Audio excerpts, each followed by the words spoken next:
Welcome, welcome. This is Josh Wander from Bring Them Home, and I'm here with Rabbi Pinchas Winston. I didn't have time to catch the title of the webinar. What's the title? It's actually. I just finished a book this week. It's called World of Lies, Omer Sheker, and I'm going to basically be doing that. Amazing. Okay, so the webinar is sponsored by the Miriam Project Geula Hour with Yehuda Shamroth and Bring Them Home and Israel 365. And I will let the rabbi take it over. Okay. Rabbi Winston. Okay, I have to admit that I'm not so comfortable reading word for word from my own book online, and normally I wouldn't do that. Normally I would just stick to the topic and just more or less freestyle the whole thing because I'm more comfortable doing that, and you can get into it a lot. But I find when I do that, I leave a lot of points out, which is not the worst thing in the world because a lot of points get covered anyhow. Can't get everything in, especially in 45 minutes. It took me a while to write the book. But in this case, I think, aside from the fact it's good advertising for the book itself, but it's a very important topic with a lot of very important information. And even though it's still kind of fresh in my mind, it's very hard to keep all there and go in order. So if you'll forgive me and bear with me, I'm going to actually read. I mean, a lot of authors do this in the world. They have reading corners and things like that, where they read their book to the audiences and all that. They never quite got into that. But I'm going to read this, and if it works out well, then I'll continue on with the rest of the book. There are a lot of important sources. It's the world today. It's not just today. It's the world from the past as well. That basically there's nothing new under the sun, as Shlomo HaMelech wrote. It's just that we're a generation that's, I'm in my 60s at this point in time, and growing up, it was a very different world. It started off a lot more conservative and became a little bit more liberal, let's say, through the 80s and 90s. But I never expected the world to be the way it is today, although I should have, because historically, that's often the way things have gone. And it's a cycle. It's pendulum back and forth, and it's all divine providence. There's a lot of meaning. It's all basically alluded to, spoken about, written about in Chazal, in our ancient texts.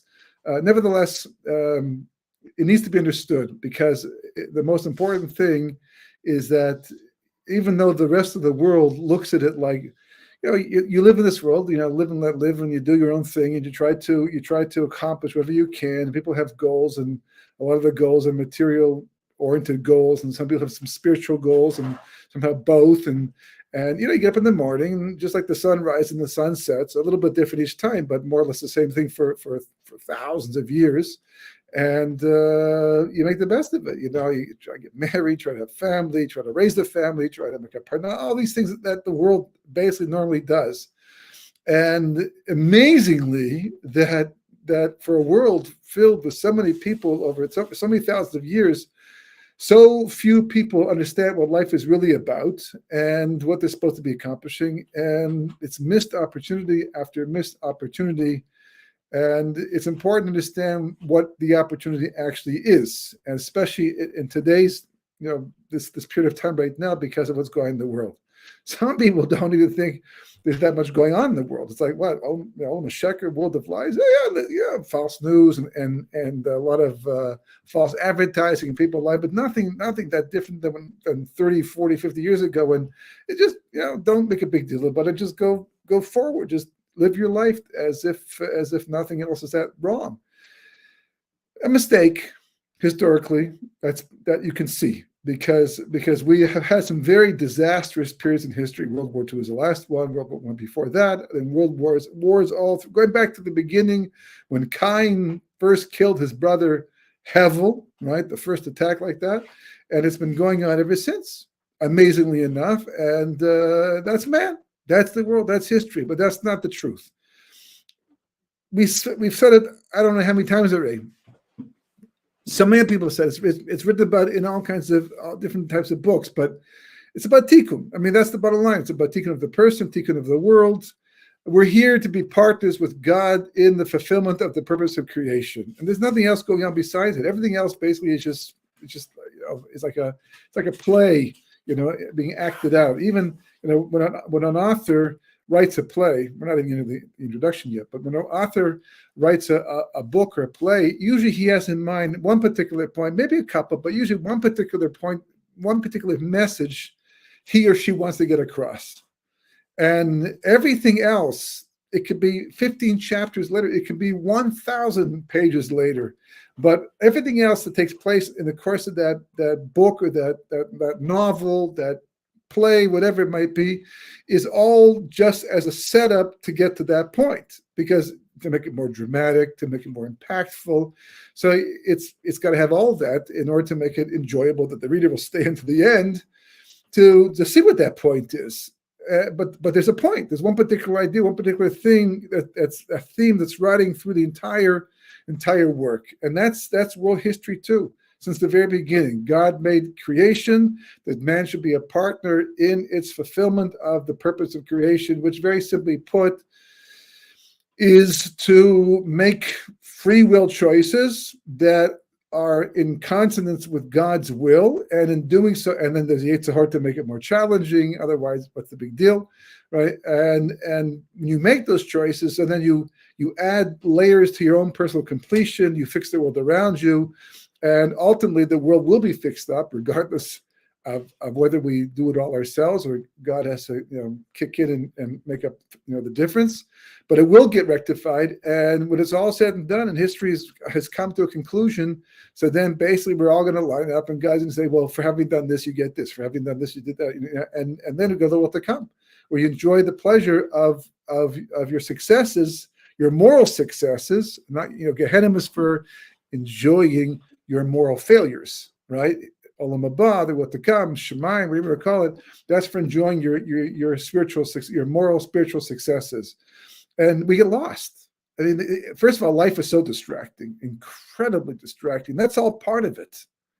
And you have to understand why it's so distracting and how you're supposed to deal with all the distraction. For the most part, we just take it as stride. Even those people who live by Torah, mitzvahs, are all affected. Everyone's affected on some level, unless you really isolate yourself, unless you really cut yourself off, unless you really or understand what it is and what you're going to war against, in order to be able to direct your life around those obstacles.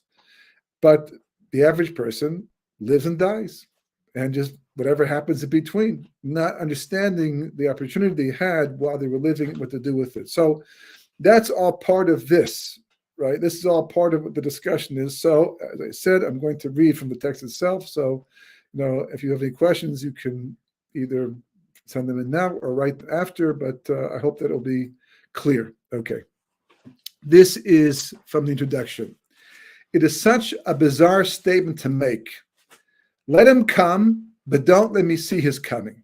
This is what it says in the Gemara, right? There's certain rabbis who said this. The him to which this refers is Mashiach, which is why this is such a strange thing to say. Why? Because we're in such anticipation, right? We've been waiting for Mashiach to come ever since we were exiled to Babylonia after the destruction of the first temple millennia ago, right? The first temple was destroyed in 3338, the Jewish calendar, 423 BCE. It's a long time ago. It was the first time we experienced exile from our land, because before that we didn't have the land. So now we had the land. We were exiled to Babylonia, and we were waiting for geula and Mashiach to come. The concept has been there from the very beginning. So he represents the final redemption of the Jewish people and the threshold to an idyllic period of world history. Who wouldn't want to be around for that, right? That's what you think. That's what we're talking about. I mean, we all talk about anticipating Mashiach's arrival. We all look for the Mashiach to come. People say it all the time. They end off their discussions, in shul by saying, and Mashiach should come and save the world and all that. So it's something that we would want to be there for, and yet the Gemara says not. So probably the same people who said that authored this. This is the Gemara in Sanhedrin. It says, it is taught that Rabbi Yehuda says, during the generation that Ben David comes, Mashiach ben David, there's two Mashiachs. There's Mashiach ben Yosef and Mashiach ben David. There's only really one final Mashiach, that's Mashiach ben David, because he comes from the line of Yehuda, which is from King David, so he's ben David. Mashiach ben Yosef supposedly comes from the line of Yosef, although it doesn't have to be exactly this. More conceptual than actual, but Mashiach ben Yosef is kind of the preparation for Mashiach ben David. He paves the way, and he, according to the Gemara, he can die in battle. But Mashiach, it says, the Gemara says he will die in battle, and the Mashiach ben David, after he finally completes the war of Gog and Magog and completes the redemption, he will resurrect or bring back the Mashiach ben Yosef. So he'll just die temporarily, but he's the preparation, and there's a reason for that, which we've spoken about before in the past, which I'm not going to go into right now. So it continues to say, the quote, "The wisdom of scholars will diminish and sin-fearing people will be despised." That's for sure today. "And the face of the generation will be like the face of a dog in its impudence and shamelessness." In other words, dogs do whatever they want. Amalek is compared to a dog in Parshat Shalach. Rashi brings down a quote over there to show that Amalek is compared to a dog, and it really represents brazenness, a sense that even though dogs are themselves are not like that, they're just animals, and they don't have bechir, free will. They're quite cute and cuddly and things like that, except for the ones that turn to pieces. But other than that, but because of the way they behave, so they represent a certain trait. And it says, "And the truth will be lacking," as it says, and the truth is lacking, and he who departs from evil is negated. That's a pasuk from Yeshayahu. "Anyone who deviates from evil will be deemed insane by the people." I mean, I saw this Gemara the first time, I don't know, about 19, 20 years ago, maybe even earlier than that. And it was a different epoch. It was a different period of time. And I thought, okay, there's we have it today. We have chutzpah today. We have a lot of people lying. We have marketing and advertising that can be very deceptive, and people were getting, they were conspiracy theories, and people were being prosecuted, and even politicians were being thrown out of office. And we have that the world has that, and impudence and shamelessness, lack of modesty, and people not believing in God, and atheism and agnosticism growing, and that's been ongoing. So it's like, when you read this, you think to yourself, okay,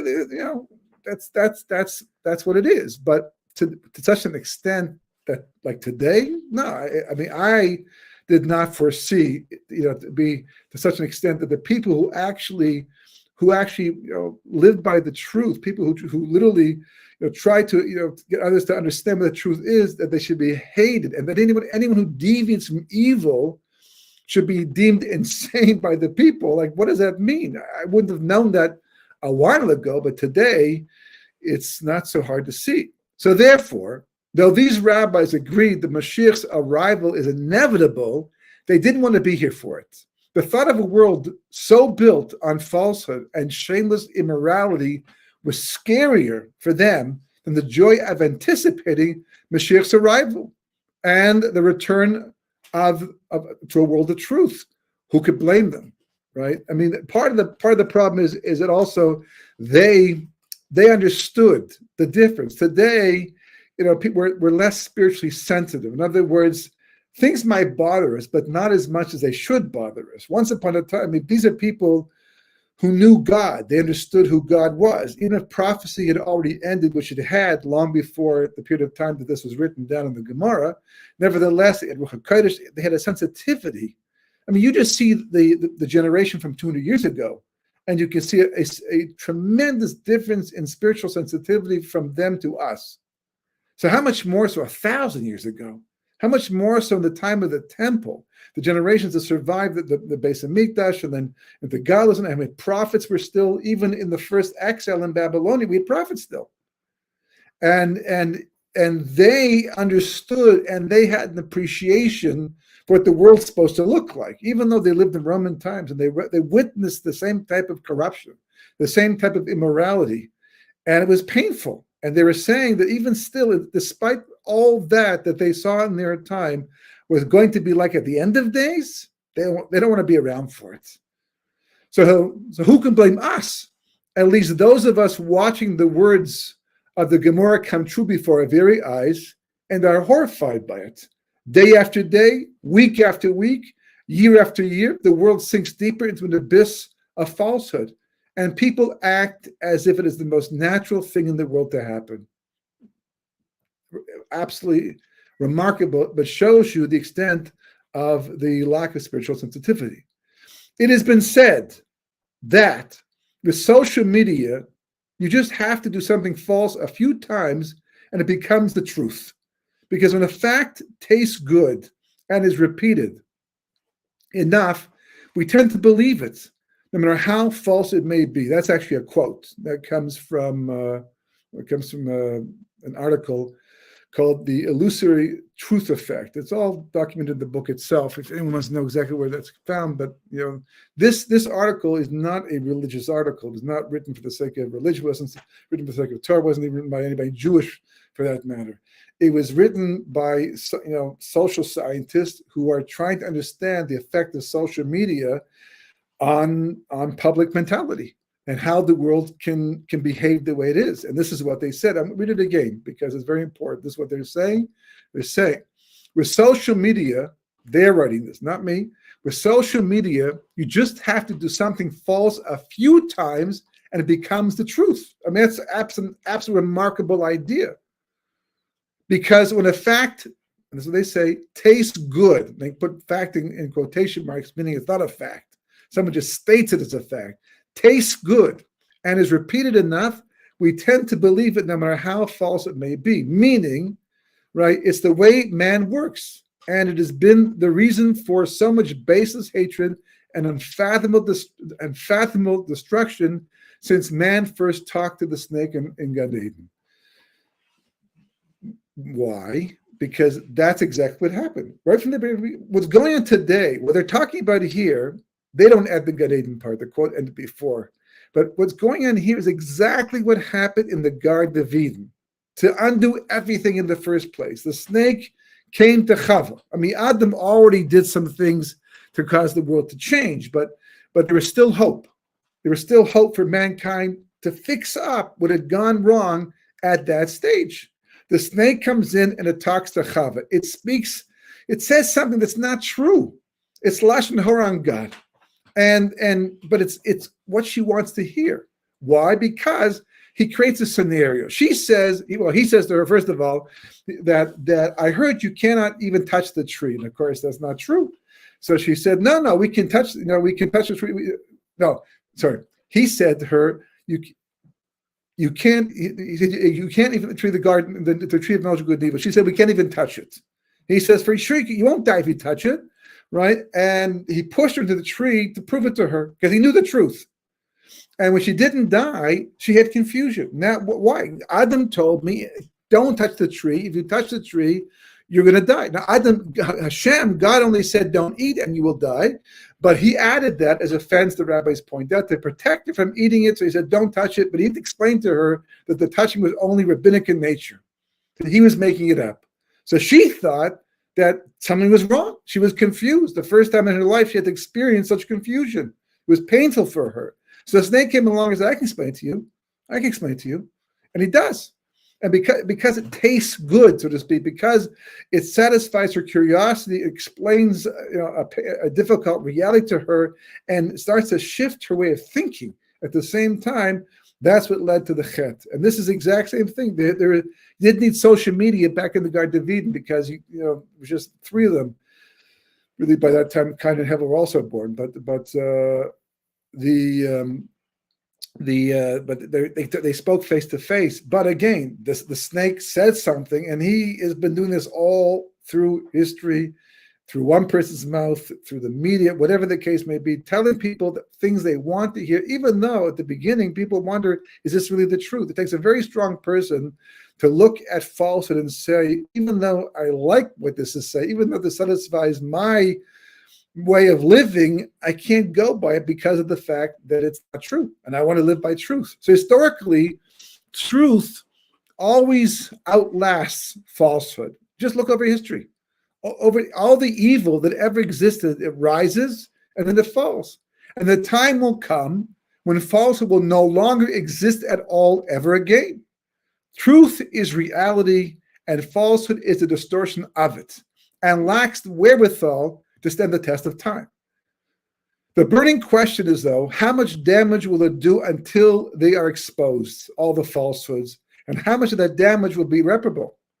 I mean, Hitler, the Nazi movement, all of that, it's falsehood, sheker, lies, evil, but it still killed 6 million Jews. It still resulted in a war that killed 72 million people. An atomic, dropping of atomic bombs in Japan, all kinds of terrible disasters as a result of 4.5, 5 years of war because of a sheker. In fact, probably all the wars are fought for the most part based upon some falsehood. And they lose in the end. They lost the war. God was not going to let them win and take over the world. They lost the war, and they always do. Even Rome, that was so mighty and powerful, it took hundreds of years, but eventually they were destroyed too. Eventually they fell apart. Evil rises and it falls. Truth will last forever and eventually will conquer evil altogether because evil has no basis in reality. There's nothing really to live by. So all it can do is fool people in the meantime.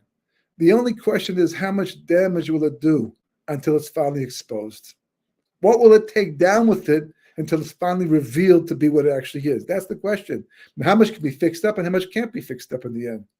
So more to the point, how do you survive it? Once upon a time, truth seemed to be in the majority, and people seemed to have scruples.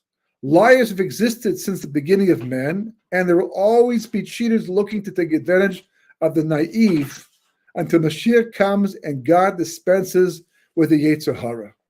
And even though marketing and advertising did its best to convince us that we needed things we didn't, or that we were about to buy something that was better than it was, we somehow knew we were being conned on some level, so we didn't mind it that much. I mean, you go into a store, you always wonder. You look at an advertisement and you see what they're pushing, and you wonder. Is this really true? Am I being taken? Am I being pulled into something that's not exactly what I think it is? But you don't mind, because as long as there's some benefit, as long as there's safety net that you can fall back into, okay, I don't mind being conned a little bit.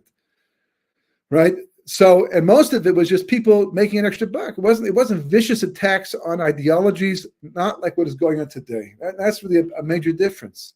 So in the past, you had to worry about dishonesty. It was mostly probably financially related. Maybe, at least in the West, in other countries, perhaps in China and Russia, it was different, where they're really pushing ideology. But in places like the nicest America, Canada, England, even Israel to a large degree, most of the time you have to be concerned about people trying to take more money from than you wanted to pay or at all in the end, but not today. Today it's not really so much. There's always the financial angle and concern ongoing, but for the most part, the biggest concerns we have today are ideological. But the truth is, we should have seen it coming. History repeats itself, and there are patterns that tell you what to expect when certain things happen. As the Gemara says, a wise person is one who projects the impact of today's decisions on tomorrow's reality. If society becomes less religious, as has happened in the past, truth will disintegrate, as has happened in the past. Because basically, for truth to survive, you have to first of all believe in it, right? Then what people don't realize is, talk about the truth, talk about like this, it's truth, false, right? But in order to be able to say something is true or false or good or evil, you have to have an objective standard. You have something absolute, that this is the absolute truth, not an opinion. The moment you disregard any idea of absolute truth, a standard that has to apply to everybody equally, that by definition, the truth becomes an opinion. Your opinion, his opinion, her opinion, that country's opinion, this country's opinion, it's all opinion, because the moment there's no absolute truth, what are you left with? What can truth possibly be? It's your truth, your idea of what truth is supposed to be. So the moment, you start knocking out religion, the moment you start saying, no more religion in the classrooms, no religion, in society, taking with the symbols of religion, you start chipping away at religious consciousness, and you just basically lock it up in a room someplace else, then you're basically saying that's it for truth, at least in those parts of society. So it's very simple. For truth to be truth, it has to be absolute, universal. If it is only relative, then that has to be downgraded from truth to only an opinion. And those are completely subjective. Human beings, by definition, are subjective. By definition, opinions are subjective. So if you ask a person, and have done this before in the past, right? Do you believe in absolute truth? And I don't know. Maybe yes, maybe no. I'm not sure. Okay. So then you ask them, okay, well, let me answer this question. Do you believe that Hitler was evil and what he did was evil? And there people have a difficult time saying, no, I'm okay with that. Right? Or maybe yes, maybe no. It's like the moment you say an answer like that, it's going to be, where are you coming from? You make me nervous. Are you one of them too? Right? It's like they have to basically say, well, yeah. I mean, he killed so many innocent people, and he started a war for what? For the glory of Germany and his own pride and his own anti-Semitism. Yeah, I consider it to be evil. Well, how can you say that? Well, because we just spoke about it. Well, all the things he did. Yeah, but he thought he was doing a mitzvah. He thought he was making the world a better place. He said so. He said that the Jewish people brought two things to mankind that destroyed mankind. It was morality and bris milah, conscience actually, and bris milah. Without those two things, then we'd be just like the animals in the jungle. He was a social Darwinist. He was someone who believed in survival of the fittest. So you don't give money to the poor. That's a mistake. The poor should die out. Because if you want mankind to be strong, then just like in the jungle, weaker elements get pushed out. A lion who becomes old and can't take care of its herd or tribe anymore, it's sent it to die. It's replaced by younger and stronger ones that come and challenge them and then push them out.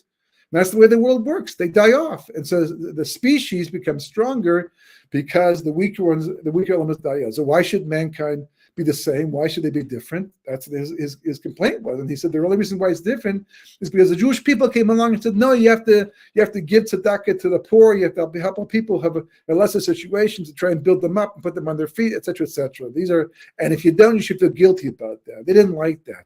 And bris milah, curbing instincts and having to do it in a holy way. Get rid of the Jewish people, he said, and mankind will be free to be mankind. So it wasn't just killing Jews because he hated them, which he did, and certainly that was a major passion, but he also had a logic behind it. And he said, he's even quoted as saying in one of his books, there's a lot of quotes by him that are quite remarkable. Really, if you look at them, it sends chills up and down your spine, because it's like Achashverosh, right? Achashverosh is portrayed in the Megillah like a bumbling fool. But the Gemara says that's a mistake. He wasn't. He was a pretty smart and clever person. That's what got to where he was. Devious and conniving, yes, 100%, but he was pretty intelligent, right? And that's dangerous, because if he's only a bumbling fool, you can deal with people like that. It's the ones who are smart and selfish and greedy who are dangerous and manipulative, like Haman as well. Very, very clever. Haman knows the Jewish people sometimes a lot better than Jewish people themselves did. And you can see from Hitler's writings. And he says, quote unquote, well, I'm paraphrasing a bit here, but he says that when I look back on the history of this tiny little nation, I can't help but wonder if maybe some special providence has saved them and looked out for them until this very day. And that might have been reason for a person, for a nation, for someone to say, therefore, I'm not going to touch them. The Gemara talks about this, actually, where they actually ask people, they raise people from the dead, and they ask him, is it worth it? Right? And he says, but just in case that's not the case, I'm going to take one more crack on behalf of mankind. And he did, and he died in the end, right? But that was his opinion. That's what he believed. You don't like it. You can say, I don't like that opinion. You can say that opinion doesn't make sense to me, and it scares me, and I would do everything I can to stop that opinion. But you can only say because my opinion is different. Why is my opinion different? I don't know. That's the way I was raised. He was raised like that. I was raised like this, right? So and I didn't have much of a say in all of that. It's just the way I became over time. But that's who I am, and that's what I feel better about. That's what So therefore, this is my opinion. So it's just an opinion versus an opinion, which is the scariest thing in the world. Because if you cannot call what Hitler did and Hitler himself evil incarnate, then the world becomes a completely unstable and scary place to live. So if you want to talk about a good and evil in any way, right, other than as an opinion, you have to, by definition, accept the notion of absolute truth. It may be a difficult pill for many people to swallow, but only in the beginning. Because if you find it in the end that it's the most securing thing, it actually is one of the best things to know, because it means there is a way, there is a truth. So one person's good is another person's evil in a world of opinions. And just like that, someone can become someone else's enemy. How many people have picked up the fight for causes they know little about, or know the wrong things about? I mentioned this before in the past, but a friend of mine who works here in Israel in the business world, he himself is what you call Haredi, but he's a businessman. He's not like like a Hasidic Haredi with the black hat and the whole Shabbos maybe, but he works in the business world. He looks like a businessman, and an Israeli businessman, no tie, and he has people he's worked with for years, secular people. And they were friends and they got along, even though there was ideological differences, but they didn't come up in their business transactions, and he didn't push it. So, but the whole left uprising here in this country and all the pushing from the leftist powers that be, right, changed a lot of people, and people just the media, the left-leaning media publishes things constantly, and people, just like in America, you think the news is the news, and it's all truth. If they say it, there must be some basis for it, but it's not true anymore. Once upon a time, that was the case, but not anymore. Once upon a time, opinions were only in the editorial section, as someone was saying the other day. Now it's all over the newspaper. People have mandates. They have agendas to push. So all of a sudden, these people with whom he was working, who he got along with very well until now, started to back off from him. And when he said, what's the matter? They said, you're just a parasite. And they began to spit out all that Israeli leftist newspaper propaganda that they've been fed for the longest time. So at the first time, he didn't know how to deal with it. He just was shocked because he couldn't believe that they would say such things to him. But the next time he was prepared for it. So he said, yeah, well, tell me, where are the facts? Show me, what are you basing yourself on when you say that? And the guy froze, not just once, other guys too, froze. And he got red in the face, and he realized he didn't have anything else. Now, not that he backed down, not that he changed his mind, but clearly he was stumped, and it was clear to everybody there that he was simply spewing information that he had been fed and never had worked out for himself. Because the truth is, almost everything you read about in the media against the Torah world, in the secular world, is wrong, is distorted, is false, is not based upon all the facts. And for all the things they complain about taking place in the religious world, you can basically find them going on in the secular world just as much, if not more. So one reporter apparently picked up on that. They were secular, but they said, well, you look at these people's lifestyle. They're happy with what they have. They're content with what they're doing. Leave them alone. Why go after them? You don't like them, fine, but can't say all those things. And that's where the world's holding today. Not only this, but man has very strong drives. There's a very powerful Yetzer Hara that, left unbridled, can make a person very selfish and demanding. This creates a certain sense of entitlement, which makes anyone who interferes with the fulfillment of personal desires an enemy as well. How much more so if they interfere because of what would seem like antiquated religious laws, which to the opinionated person is just the imposition of other opinionated people. In other words, make that a little bit simpler. If you're reading it for yourself, then you can go slower and take it apart. But the main idea is like this. The Torah tells, we see it in life. I mean, the courts are filled with people doing things they shouldn't be doing, breaking the law, left. We have laws. We have a police force. Why do we have all these things? Because people break the law. Why do they break the law? They know it's a good law. They know it's important. They live in society because of it. Honest people, white-collar workers, all these type of people who get caught doing things they shouldn't. We ourselves do things we, why? Because we have a Yetzer Hara. We were built with one. Not in the very beginning, but certainly after Adam ate from the Yetzer Das Tov Hara. Now we have an internal Yetzer Hara. The internal Yetzer Hara if you don't believe in it, if you don't know it's there, right? Freud came along and spoke about what's on a person's mind and how you have to you have to deal with it as if it's you. But the Torah says it's not you, because you in essence are your neshama. If you don't believe in the soul, you can't say that. But we do believe in the soul, and there's proof, evidence for the soul. And if a person understands that, when that negative drive, the person, he knows he has to get up for davening the next morning. He knows, right? Because that's the halacha. And he wants to do the halacha. That's what God expects from him. But the next morning he wakes up and he feels, oh, I cannot get out of bed on time. And he gets to the bed at the last second and he gets dressed quickly, runs to shul, he's late, has to play catch up the entire davening, has a lousy davening, all because of what? Because he eats a horror. Or we eat things we shouldn't eat, and we say things that we shouldn't say. We're always doing stuff that we should not be doing.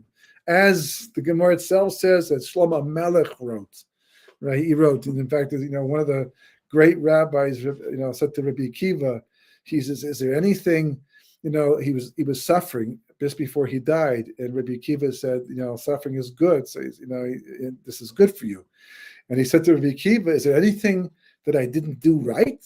He quoted the pasuk from Mishlei where it says, "There's no man who lives in the land, any tzaddik, there's no tzaddik, no righteous person who lives in the land that doesn't do a chet at some point in time."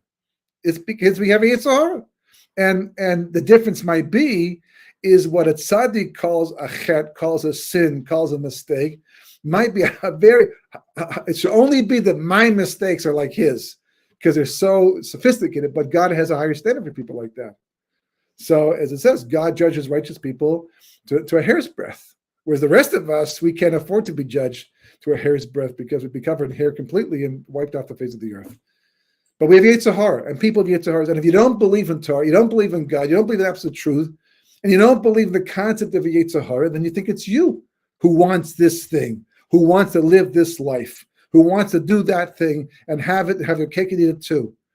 So, if you identify that to be yourself. Now, in the religious world, right, I may want something that somebody else has, but I know it's wrong. So I can't blame them for not giving it to me. I can't blame them to say that you shouldn't be taking that. You're taking someone else's property. It's not yours. Did you ask permission first? I know he's right. So I can't be angry at how I might feel guilty for doing it and be angry at them for making me feel guilty, but that's not his problem. That's my problem.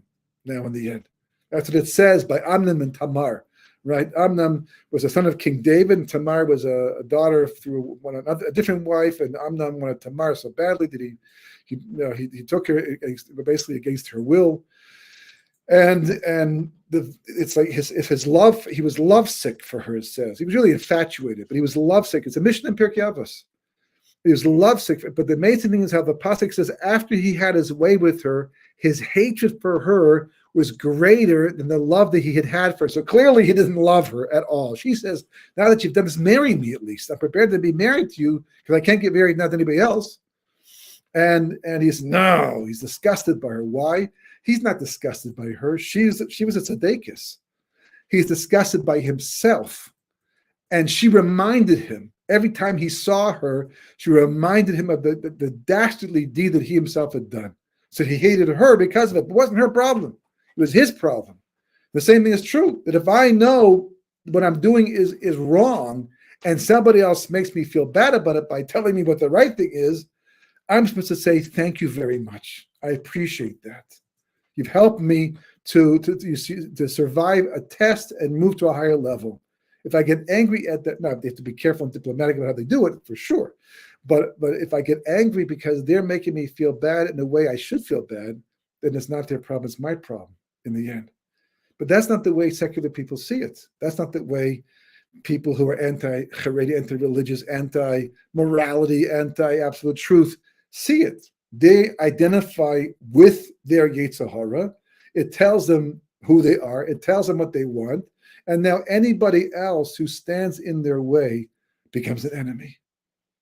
And that's how you get down to a world of sheker. So this creates a certain, okay, we did that already, okay. What is the inevitable result? Historically, is usually such attitudes and ideologies that lead to it. for one reason or another. Philosophically, war is inevitable. War is the inevitable result. Historically, it is usually such attitudes and ideologies that lead to it for one reason or another. Philosophically, war seems to be a way to reboot history because nothing brings man back down to earth again more than the fear of death. It's kind of hard to be liberal with all that blood and destruction. Should we be very concerned today? Very. Aside from the fact that Chazal predicted today's level of falsehood as a prelude to the Messianic era, we are in the 8th year of a Shemitah cycle, a year during which Mashiach is supposed to come, which more than likely means the war of Gog and Magog first. Furthermore, according to Kabbalah, we are already in the Messianic era, at least since 1990. We've been in the process of ingathering Jewish exiles to Eretz Yisrael since the early 1800s, fulfilling prophecies in the Torah and setting up prophecies from the prophets. The instigators may be fighting for their ways of life, but they are unwittingly acting as a catalyst for both. It is very unnerving because the sheker, the falsehood, is all pervasive today and reaching corners it once overlooked. People once oblivious to the mistaken opinions of the outside world are having a tougher time not getting dragged down by them. The world is far less peaceful than it was just 10 years ago, and that is not a good sign. The question is, can a person transcend all of the sheker, the world of falsehood? Are they allowed to? Is it like shirking responsibility, and will it backfire in the end? In 1948, the religious world turned its back on the secular world, assuming that eventually it would just go away. It will, especially once Mashiach comes and absolute, objective truth descends upon mankind. But the damage it has done and is doing until that time makes one wonder about such strategies. At the end of the day, all of it is hashgacha pratis, it's all divine providence, both on the national level and the personal one.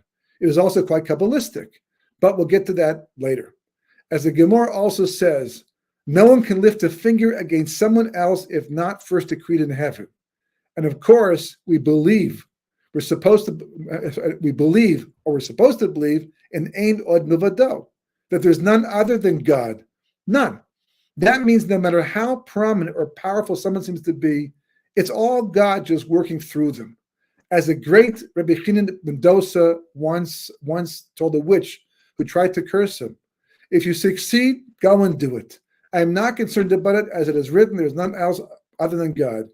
What he meant was, you have no power to do good or bad to me. If your curse seems to take effect, it is only because God has decided to curse me. I need only be concerned about what I may have done to be worthy of this. This is true of anybody and everybody in any generation.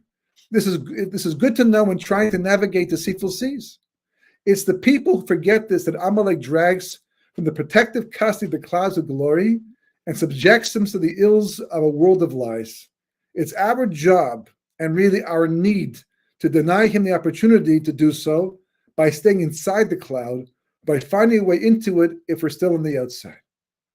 So that is introduction, B'ezras Hashem, and next week we'll go and look more into the book itself. Have a good Shabbat. Shabbat Shalom.